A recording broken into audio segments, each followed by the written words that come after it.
আমার নাম আলকা। সবাই আমাকে অনু বলে ডাকেন। আমার উভয় ছেলে বাড়িতে স্বামীর সামনে অনু বলেই ডাকেন। তাদের দাবি যে আমি কোনোভাবেই তাদের মা লাগি না, আমি তাদের সমবয়সী লাগি। অন্যদের সামনে অবশ্যই মা বলে ডাকেন। একটি গল্প রয়েছে আমার ছেলেদের সম্পর্কে, যা স্বামীর সামনে চলন্ত ট্রেনে দুই পুরুষ দ্বারা প্রেমের গল্প। আমি স্কুল পাস করেছি এবং কিছু মাসের মধ্যে একটি সরকারি অফিসে কাজ করা একজন ক্লার্কের সঙ্গে বিয়ে করে ফেললাম। যেমন সাধারণত সব মেয়েদের ক্ষেত্রেই হয়, বিয়ের আগে অনেক ছেলেদের এবং পুরুষদের সাথে আমার শরীরের খেলা হয়েছে। কিন্তু আমার ভাগ্যে ছিল না।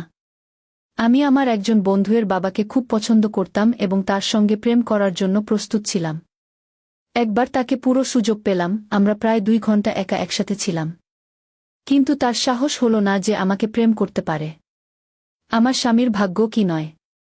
প্রথম রাতেই 3 বার প্রেম করলাম। সত্যি বলছি, আমার স্বামী খুব আনন্দ দিয়েছিল। আমি আমার সব পুরানো প্রেমিককে ভুলে গেছি। বিয়ের 6 বছরের মধ্যে আমি গুপ্তাজির 2 ছেলেকে জন্ম দিলাম। দ্বিতীয় ছেলের জন্মের 1 বছরের মধ্যে আমার স্বামী বড় বাবু হয়ে গেলেন। কিন্তু একই সময়ে স্থানান্তরও হল। একটি ছোট শহর থেকে আমরা লখনউ এসে গেলাম। আমি এবং আমার স্বামী উভয়ের জন্যই লখনউ একটি খুব বড় শহর ছিল। নতুন মানুষ, নতুন জায়গা। সেখানে একজন ব্যক্তি আমাদের অনেক সাহায্য করেছিল। এখানে বলে দিই, আমার স্বামী পীর ব্লু ডিতে বড় বাবু ছিলেন। সাহায্যকারী মানুষের নাম ছিল রাঘব। আমার স্বামী তার সাথে আগে অনেকবার মিলিত হয়েছিলেন, তাই তিনি রাঘবের সাহায্য নিয়েছিলেন। স্থানান্তরের পর গুপ্তাজি প্রথমবার লখনউ আসলে রাঘব তাকে নিজের বাড়িতে রেখেছিলেন। একটি সুন্দর সমাজে 3টি কামরার বাড়িও ভাড়ায় দিলেন। 1 মাসের পর গুপ্তাজি আমাদেরও লখনউ নিয়ে আসলেন। আমি রাঘব এবং তার পরিবারের সাথে প্রথমবারই দেখা করছিলাম, কিন্তু রাঘব আমাদের সঙ্গে এমন আচরণ করছিল যেন আমাদের কয়েক বছর ধরে জানতেন। তার স্ত্রীর নাম সঙ্গীতা, তিনি আমাকে খুব পছন্দ হলেন। আমি এই বিশ্বাসটি গম্ভীরভাবে নিলাম না যে রাঘবের যুবতী মেয়ে গীত আমার স্বামী দেবের সাথে বেশ মিশে গেছে। একদিন দুপুরে আমরা এবং সঙ্গীতা বাড়িতে একা ছিলাম। তিনি আমাকে 1 থেকে 1-2 বছর পাড়া ছিলেন। সঙ্গীতা: অনু, তুমি এত সুন্দর কেন, তবে তোমার শরীরের দিকে কেন দৃষ্টি দিচ্ছ না? যদি এমন চলতে থাকে তবে কয়েক মাসের মধ্যে তুমি আমার দিদি হয়ে যাবা। আমি বললাম, দিদি, যত পর্যন্ত বাচ্চারা হয়নি ততক্ষণ কেউ আমাকে দেখেনি। এখন 2টি বাচ্চা থাকার পর কে আমাদের দিকে তাকাবে? কিসের জন্য নিজের যুবকালীকে সংরক্ষণ করবে? সঙ্গীতা জানে না যে তুমি কত সুন্দর এবং মাধুর্যময়, কিন্তু তুমি এমন ঢিলেঢালা পোশাক পরিধান কর যে কেউ তোমার দিকে গতিবিধি করেনি। আমি চাইনি, কিন্তু সঙ্গীতা জিদ করে আমাকে একটি জিমে নিয়ে যাওয়ার জন্য। দুপুর 4 থেকে 5টার মধ্যে আমার বাচ্চাদের সঙ্গীতা নিজের মেয়ে গীত সামলাত এবং আমরা দুজন 1 ঘন্টা ব্যায়াম করতাম। আমি লক্ষ্য করলাম যে ব্যায়াম শেখার সময় সেখানে একজন প্রশিক্ষক আমাদের শরীরকে যেখানে সেখানে স্পর্শ করছিল। আমি সঙ্গীতার কাছে অভিযোগ করলাম। সঙ্গীতা বলল, স্পর্শ করলেই তাকে করতে দাও। আমাদেরও তো ভালো লাগে। যদি আমরা একটু ছাড় দেই তবে আমাদের প্রেমও করবে। দেখি না এই যুবক পুরুষটির শরীর কেমন সুন্দর। তোমার গুপ্তাজি খুবই সুন্দর যুবক। কিন্তু এভাবে যারা একাধিক মায়ের মতো 2টি বাচ্চাসহ, তাদের জন্য একটি মজবুত বুথের মতো পুরুষই খুশি করতে পারে। এসব কথা বলেই আসবে। আমি বললাম, চুপ থাকো। তুমিও প্রেম করতে চাও তো করো। আমি রাঘবকে কিছু বলবো না। তখন সে একটি কথা বলল যা আমি কখনো আশা করিনি। সঙ্গীতা তো বললে কিছু পরিবর্তন হবে না। তোমার রাঘব নিজে তার কাজের জন্য আমাকে বহু লোকের কাছে পাঠায়। অনু, আমি সত্যিই বলছি। সঙ্গীতার কথায় আমি রাগান্বিত হইনি। হ্যাঁ, এতটুকু হয়েছিল যে আমি প্রশিক্ষককে কখনো থামাইনি। সে ব্যায়াম শেখার অছিলায় শরীরকে স্পর্শ করতে থাকে। কিন্তু সে আমাদের মধ্যে কারোর সাথেই প্রেম করার কথা বলেনি। 3 মাস চলে যেতে আমি আমার শরীরে নিজে বেশ পরিণত হতে লাগলাম। আমরা সেখানে 3 মাস আরও প্রশিক্ষণ নিয়েছিলাম, তারপর বাড়িতেই ব্যায়াম শুরু করে দিলাম। গুপ্তাজি বলাতে শুরু করলেন যে আমার সঙ্গে প্রেমে এখন তাদের যে আনন্দ আসে সেটা আগে কখনোই আসেনি। প্রথমে কখনো না আসা সেই সময় আমি এক বিষয়ে আস্থাবান ও প্রসন্ন হচ্ছি। রাঘব আমার বাড়িতে আসায়ও অনেক বেড়ে গেছে। আগে আমার জন্য শিশুদের জন্য উপহার আনত, কিন্তু এখন অনেক ইচ্ছে পেয়েছি উপহার আনতে। এবং সে সেটা দ্রুত করার চেষ্টা করছে। কিন্তু সে একবারও আমার প্রতি প্রেমের অভিব্যক্তি প্রকাশ করেনি, না সে কখনো আমাকে স্পর্শ করার চেষ্টা করেছে। হোলি উৎসবে শুধু কালো রং লাগানোর সময় আমি দেখেছিলাম গীতা গুপ্তাজির প্রতি অনেক ভালোবাসা দিয়ে রং লাগাচ্ছে। আমি কিছুটা পৃথক হয়ে গিয়েছিলাম। আমি গুপ্তাজি অথবা গীতা অথবা সঙ্গীতার সঙ্গে এই বিষয়ে কিছুই বলিনি। আমার মনে হয়েছিল গুপ্তাজি এবং গীতা সম্ভবত প্রেমে পড়ে গেছেন। রাতে আমি গুপ্তাজির সঙ্গে কিছুই বলিনি, কিন্তু যখন সে আমাকে প্রেম করছিল তখন আমি স্থির করেছিলাম যে প্রথম সুযোগ পেলেই রাঘব অথবা অন্য কাউকের সঙ্গে প্রেম করব। আমাকে দ্বিতীয় পুরুষের প্রয়োজন অনুভব হতে শুরু করেছিল। তখন পর্যন্ত আমার এবং সঙ্গীতার বন্ধুত্ব 2 বছর চলে গিয়েছিল। সঙ্গীতা কখনো আমাকে তার জিমের ট্রেনার অথবা অন্য কারো সঙ্গে প্রেম করার কথা বলেনি, কিন্তু সে প্রায়ই অন্যের সঙ্গে প্রেমের কাহিনী শুনতে বেশ উপভোগ করত। সঙ্গীতার মতে সে বিয়ের আগে 2 জনের সঙ্গে এবং পরে আরও 2 জন পুরুষের সঙ্গে প্রেম করেছে এবং তার স্বামী রাঘব সব কিছু জানত। হোলির 2 মাস পর একটি অন্ধকার দিন গুপ্তাজি বললেন যে তার ছুটি মঞ্জুর হয়েছে। তিনি বললেন যে আগামী সপ্তাহে আমরা প্রথমে গুয়াহাটি যাব এবং পরে দার্জিলিং। 2 দিন পর কিভাবে তিনি আমার সঙ্গে শ্বশুরাল যান তার কোনো খবরই আমাকে দেয়নি। রাতে আমি জিজ্ঞেস করলাম, গুপ্তাজি, এই সফরে কি শুধু আমরা দুজনই যাব? শিশুদের বাবার সঙ্গে থাকছে। আমি খুব জোরই শিশুদের সঙ্গে নিয়ে যাওয়ার বিষয়ে। কিন্তু গুপ্তাজি তার জিদে অন রইলেন। পরবর্তী শনিবার সকালে আমরা নতুন দিল্লি পৌঁছলাম এবং দুপুর 2:00টায় একটি ট্রেনের কামরায় ঢুকলাম।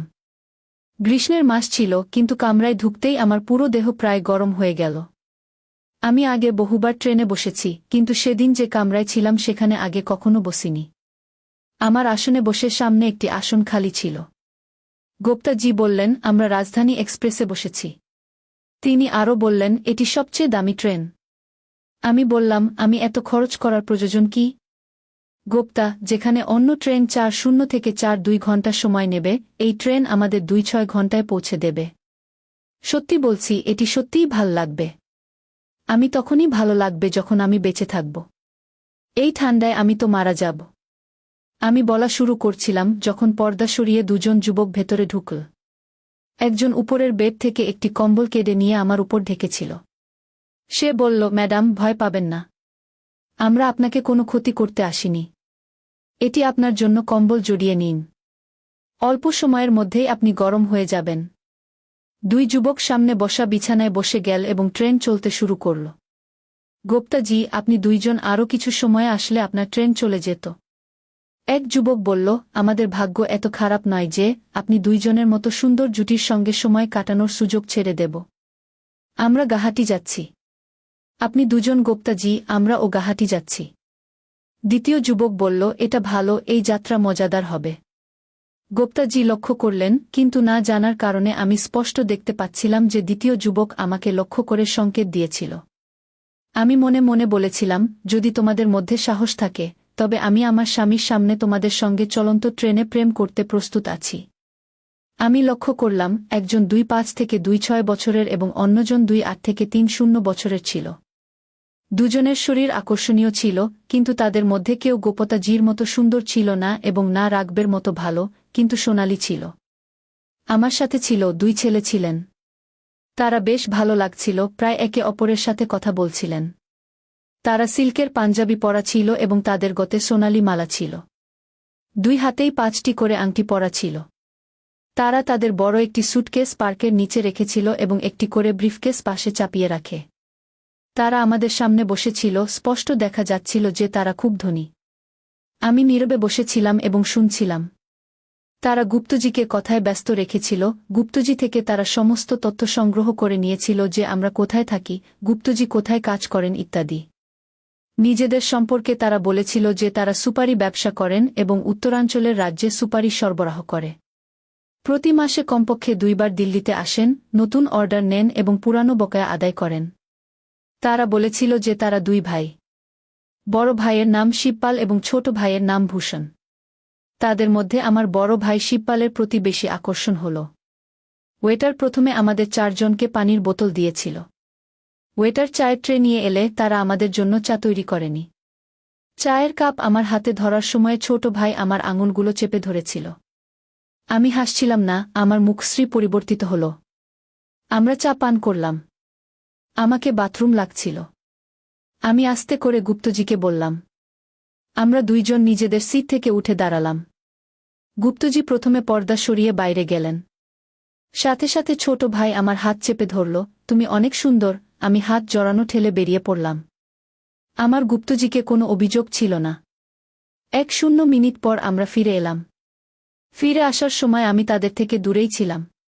ট্রেনটি চালু হওয়ার 1 ঘন্টার বেশি হয়ে গেছে। এখন আমি আর ঠান্ডা অনুভব করছিলাম না। আমি কম্বলটা সরিয়ে দিয়েছিলাম। তারা ফের গুপ্তজিকে কথায় ঝাঁপিয়ে পড়েছিল। শিবপাল বলল, আপনার মতো সরকারি অফিসে কাজ করা অনেকের সাথে আমার পরিচয় হয়েছে। সত্যি বলুন গুপ্তজি, এই রাজধানী ট্রেনে গুয়াহাটি আসা যাওয়ার খরচ, 1 সপ্তাহের ভালো হোটেলে থাকার খরচ আপনি নিজের বেতনের টাকায় পাল্টাতে পারবেন না। তাহলে কে আপনার খরচ বহন করছে? গুপ্তজি অনেক বলার পরেও বললেন যে তিনি নিজের টাকা দিয়ে সব খরচ বহন করছেন, কিন্তু তারা বিশ্বাস করতে চাইলেন না। ভূষণ বলল, ঠিক আছে, আপনি বলতে চাইলে বলবেন না, কিন্তু আমরা নিশ্চিত বলতে পারি যে আপনার ছুটির পুরো খরচের দায়িত্ব নিশ্চয়ই কোনো ঠিকাদারই নিচ্ছে। কিন্তু আপনি কি কখনো ভেবে দেখেছেন সেই মানুষটি আপনার উপর কমপক্ষে 2,000 টাকার খরচ কেন করছে? জানা ট্রেনের টিকেটের টাকা বা হোটেলের খরচের ব্যবস্থা গুপ্তজি নিজেই করেছেন কিনা, অথবা রাঘব অথবা অন্য কোনো ঠিকাদার? গুপ্তজি সোজা জবাব দেননি। কথা ফের ধনবৃত্তি উপার্জনের পদ্ধতিতে ফিরে আসে। গুপ্তজি, আমরাও অনেক পড়াশোনা করি, কঠোর পরিশ্রম করি, কিন্তু কিছু লোক বাদ দিলে বাকি সবাই গরিবই থাকে কি? শিবপাল বলল, পড়াশোনা করা গুরুত্বপূর্ণ, কিন্তু সফল হতে হলে আরও কিছু প্রয়োজন কি? শিবপাল আমার দিকে তাকিয়ে বলল। আমি নীরব থাকতে চাইছিলাম না। পড়াশোনা ও পরিশ্রম ছাড়া আর কি দরকার? শিবপাল বলল, ভালো ভাগ্য, এবং তার চাইতেও গুরুত্বপূর্ণ হল সঠিক সময়ে সুযোগের পূর্ণ উপকার পাওয়া গিয়ে। ভালো ভাগ্য তো আমাদের বুঝতে পারলাম, কিন্তু সুযোগ কাজে লাগানো বলতে কি বোঝাচ্ছেন? আমি বললাম। 2 ভাই একে অপরের দিকে তাকালেন। ভূষণ বলল, ম্যাডাম, আপনি নিশ্চয়ই সবসময় শাড়ি পরিধান করেন। আপনি জানেন যে সারাদিনে সেকেন্ডে একবার আপনার আঁচল আপনার কাঁধ এবং বুক থেকে সরে যায়। আমরা আপনাকে 500 দেব, তবুও আপনি সুযোগ কাজে লাগাচ্ছেন না। আমাদের বাড়ির কোনো মহিলা হলে, গুপ্তজি একবার বললে, আঁচল পরে গিয়ে 500 নিয়ে নিত। কথা সত্যি ছিল। আঁচল এমনই বারবার উপর থেকে হরহর করে পড়ে কি? শিবপাল বলল, চলেন, আমরা আপনাকে আরেকটি সুযোগ দিই। 500 নয়, 1000 দেবগু। আঁচলকে নিচে ফেলতে দিন ঘে। 1000 ছোট পরিমাণ নয়, শিশুদের পুরো মাসের দুধের খরচের চেয়ে বেশি। আমি গুপ্তজিকে চোখের ইশারায় জিজ্ঞেস করলাম। তিনি না বললেন না, না অতিক্রম করলেন। আমি আঁচলে হাত লাগালাম না, দেহটাকে একটু নড়ে উঠালাম এবং আঁচল নিচে পড়ল। 2 ভাই আমাকে দেখছিল। আমি তাদের সামনে প্রথমবার হাসলাম। আমি মনে করি এই প্রথমবারেই আপনাদের দেখছি। ভূষণ বলল, এটা সত্য নয় গি? ঘরে স্ত্রী, বোন, ভাইপো এবং মন আছে। বাইরে থাকলে অনেক দিন এমন হয় না যখন আমাদের সাথে মহিলা না থাকে গু। গত পুরো রাত একু। আরও তো আমরা 2 জন ভাইদের সঙ্গে ছিলাম স্টেশনের জন্য বেরোনোর আগে, এমনকি 2 জনের মধ্যে একজন কলেজের ছাত্রীকেও আমরা ভালোবাসা জানিয়েছিলাম। আমি আগে থেকেই সিদ্ধান্ত নিয়ে রেখেছিলাম যে গুপ্তাজি আমাকে ছেড়ে দেন তো দেন, কিন্তু এই 2 জন যদি হিম্মত করে তাহলে আমি চলন্ত ট্রেনের স্বামীর সামনে ভালোবাসা জানিয়ে দেব। শিবপাল আমার হাতে 1000 টাকা রাখল। তারা 2 জন আমাদের সঙ্গে খেলতে শুরু করল। আমিও এই খেলায় মজা পেতে শুরু করেছিলাম। আমার কথা শুনে ভূষণ আমাকে দেখিয়ে তার ব্রিফকেস খুলল। ব্রিফকেসে নোটের বান্ডেল ছিলই, তাতে কিছু জাগাজিনের মতো বইও ছিল। সে একটি বই বের করে গুপ্তাজিকে দিল। শিবপাল, তোমাদের 2 জনকে একটি রাজের কথা বলি। আপনারা কেউ কাউকে বললে তাড়াতাড়ি কেউ বিশ্বাস করবে না। আমি কোনো রাজ্যের কথা বুঝতে পারছি না। ভাইয়ের বিয়ে আমাদের 5 বছর আগে হল। যেমন আনুজি আপনাদের দেখে আমরা 2 জনই পাগল হয়ে যাচ্ছি, তেমন করে আমি ভাবিকে দেখে পাগল হয়ে গিয়েছিলাম। পিয়ার বিয়ের 3 বছর আগে থেকে আমরা 2 জনেই মিলে কোনো কাউকে ভালোবাসি। ভূষণকে যে মেয়েটি ভালোবাসা হয়েছে তা একটাই ছিল, কিন্তু সে আমাদের 2 জনকেই খুশি করত। আমাদের মা এবং অন্য মহিলারা অনেক প্রতারণা করেছে, কিন্তু আমরা বলে দিয়েছিলাম যে আমরা আমাদের গৃহবধূকে একসাথে ভালোবাসব। আমরা 2 জন তার কথা শুনছিলাম, কিন্তু মনে হচ্ছিল যে তারা যা বলছে সব মিথ্যা বলছে। শিবপাল, গুপ্তজি, আনু, আপনাদের মুখ দেখে মনে হচ্ছে আপনাদের আমাদের কথা বিশ্বাস হচ্ছে না। হাত কঙ্গনকে আরসি কি, চলুন, আপনাদের জন্য হাতি নিয়ে এসেছি। আপনাদের যতদিন থাকতে ইচ্ছা আমাদের সাথে থাকুন। শিবপাল, শুধু আমাদের গৃহবধূই নয়, অন্যদের সাথে থাকবে। 3টি মহিলা এবং আমরা 3 জন পুরুষ। আমি আপনাদের 2 জনকে পাগল দেখছি। বেটার ভিতরে এসে খালি সুপের কাটোরা নিয়ে গেল, কিন্তু কিছু সময় পরে খাবার নিয়ে এল। এক ভাই বেটারকে 200 দিল এবং বেটার আমাদের সবকিছু খাওয়াতে চেয়েছিল। খাওয়ার পরে আমরা আইসক্রিমও খেলাম। আইসক্রিম খাওয়ার পরে আমি কম্বলটা সরিয়ে রেখে দাঁড়িয়ে একা বাইরে বাথরুমে গিয়ে ফিরলাম। শিবপাল আমাদের রাতে বিঘ্ন করতে দেবে না। আমি গুপ্তজির দিকে তাকালাম। আমি বুঝতে পারলাম যখন আমি বাইরে গিয়েছিলাম তখন নিশ্চয়ই এই দুই ভাই গুপ্তজির সাথে কোনো চুক্তি করেছে। আমার টাকা বা অন্য কিছু দরকার ছিল না। আমার চোখের সামনে গীতার আচরণ বারবার ভাসছিল। শিবপাল, গুপ্তজি গুয়াহাটিতে আপনাদের ঘরেই থাকবেন। গুয়াহাটির থেকে আপনি দার্জিলিং যাবেন, কিন্তু আনু আপনার সাথে যাবে না। আনু আমাদের সাথে থাকবে এবং আপনার সাথে আমাদের বোনও যাবে না। সে আপনার গৃহবধূর মতো থাকবে। ফিরে আসার সময় আনুকে নিয়ে যাবেন। শিবপালের বাড়িতে থাকার কোনো সমস্যা নেই। তিনজন দেখলেন যে আমার শরীরে সাদা ঘন রসের স্তর আছে। তারা তিনজন দেখতে থাকল এবং আমি সবরা ভিতরে নিয়ে নিলাম। আমি হাসলাম। শেষে তিনজন সকাল 5:00টার পর ঘুমালো, কিন্তু আমি ঘুমাতে পারলাম না। আমি ভাবতে থাকলাম, আমি এত বেসন কিভাবে হয়ে গেলাম। অনেক চিন্তা করার পরে ওই ফলাফলেই পৌঁছালাম যে গীতা এবং গুপ্তজির ভালোবাসা তো একটি। আমি নিজেই অনেক বেতাব। ম্যাডাম, চা নেবেন না কফি? হঠাৎ আওয়াজ শুনে আমি দেখলাম রাতের সেই আগন্তুক আবার ও থার্মস নিয়ে দাঁড়িয়েছিল। আমি পাশে দেখলাম শিবপাল এক কম্বল ওড়ানো অবস্থায় ঘুমাচ্ছিল। আমি নিজেও কম্বল দিয়ে ঢেকে রাখছিলাম।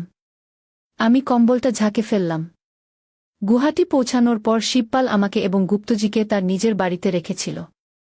গুপ্তজি শিবপালের বোনকে তার গৃহবধূ মনে করে 9 দিন ধরে ভালোবাসা দেখিয়েছিল। রাতে আমাকে ভালোবাসার সময় শিবপাল এবং ভূষণ জিজ্ঞেস করেছে কেন সে সমস্ত টাকা ফেরত দিয়েছে। আমি বললাম, আমি শুধুমাত্র একজন ভালো মানুষ চাই, অর্থ বা দৌলত নয়। 1 দিন পরে বাড়ি ফিরলে আমি বললাম, গুপ্তজি, আমি আপনার গৃহবধূ, আমি কোনো বাজারের পণ্য নই। তাদের যে কোনো টাকা ছিল আমি সেগুলো তাদের ফিরিয়ে দিয়েছি।